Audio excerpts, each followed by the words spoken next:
Bem, pessoal, seja bem-vindo a mais um vídeo.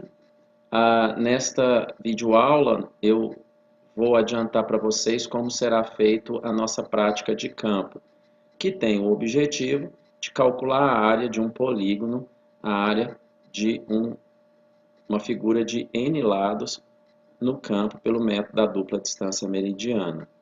Para isso, a gente tem que colocar os pontos na praça. No meu polígono aqui eu tenho 6 lados, e o formato dele está desenhado aqui. Pode haver uma diferença do material que eu deixei em PDF no Blackboard. É interessante que você assista ao vídeo e também leia o material. O processo é sempre o mesmo, pode ter alguma alteração aí de formato de polígono ou de número de lados.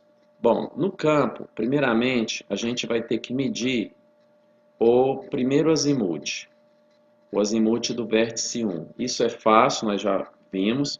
A gente coloca uma baliza no ponto divante, que é o 2. A gente vai fazer um caminhamento anti-horário, como você pode ver, ó, um caminhamento anti-horário do polígono, para obter essa área e fazer o desenho amarrado com azimuth. Então a gente coloca a baliza na avante para medir esse azimuth. Então aqui é o norte, a bússola nos fornece, a gente tem um azimuth inicial de 120. Para quê? Para podermos obter depois os rumos, porque com o azimuth a gente transforma para rumo, e com os rumos e essas distâncias aqui, ó, distância D1, distância D2, que também vai ser medido no campo, a gente dá prosseguimento àquela tabela que a gente viu em sala de aula.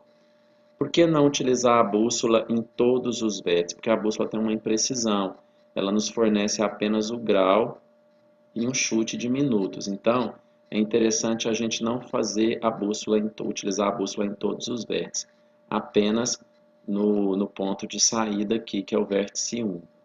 Ok? Então, o processo para obter os outros azimuths é medir o ângulo interno. Então, nós vamos medir este ângulo interno aqui, ó, com o aparelho. Como fazemos isso? Zeramos aqui na ré, que é a 6, o aparelho, fazemos o giro horário, miramos na avante, que é o 2, e obtemos este ângulo interno aqui, que é o ângulo interno 1. Com o ângulo interno, a gente consegue medir todos os azimuths com maior precisão, porque o aparelho eles não fornece um ângulo interno com grau, minuto e segundo. Então, no ponto 1, a gente obtém o primeiro azimuth, marca o ângulo interno e mede a distância 1 e mede essa distância aqui, que é a sexta, desse polígono aqui, com leitura de régua mesmo. Então, a gente coloca a régua aqui, faz a leitura dos fios, coloca a régua aqui, faz a leitura dos fios. Isso com o aparelho estacionado em 1. Então, no vértice 1 é onde a gente vai ter um pouco mais de trabalho, porque além de medir o azimuth inicial, o ângulo interno do polígono, a gente ainda tem que fazer a leitura dessas duas distâncias. E fazemos o caminhamento. Trazemos o aparelho para o ponto 2. Aqui não precisamos mais de azimuth. A gente apenas mede esse ângulo interno, zerando na ré e fazendo um giro horário. A gente obtém este ângulo interno 2, com precisão de grau, minuto e segundo. Colocamos a régua aqui para tirarmos essa distância 2 aqui. A mesma coisa no ponto 3. Estacionamos o aparelho no ponto 3, zeramos na ré que é em 2, fazemos o giro horário para obtermos esse ângulo interno 3 com precisão de grau, minuto e segundo. Depois colocamos a baliza, a régua aqui no ponto 4 para tirar a leitura dos fios e calcular essa próxima distância D3.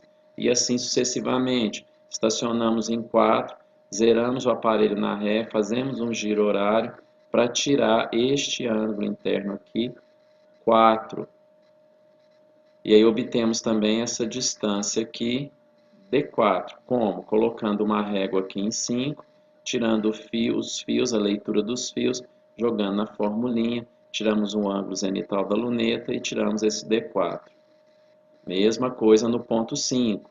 Estacionamos no ponto 5, miramos na ré, que é o 4, zeramos a leitura do ângulo horizontal, fazemos o giro até aqui, porque alguém vai estar aqui no 6 para mirar, tiramos aqui este ângulo interno 5, com precisão de grau, minuto, segundo.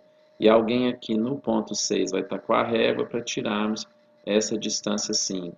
E por fim, estacionamos no último ponto, que é o ponto 6, zeramos o aparelho na ré, que é 5, fazemos o giro horário até o alinhamento aqui, porque vai estar alguém lá no 1 para podermos balizar o ângulo. Então aqui tiramos o sexto ângulo interno com grau, minuto e segundo. Aqui não precisamos fazer a leitura da régua, porque já tínhamos tirado a distância quando estávamos no ponto 1.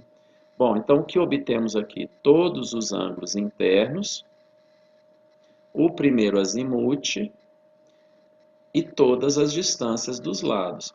E podemos, então, com esses dados, voltarmos para o laboratório e fazermos as nossas contas.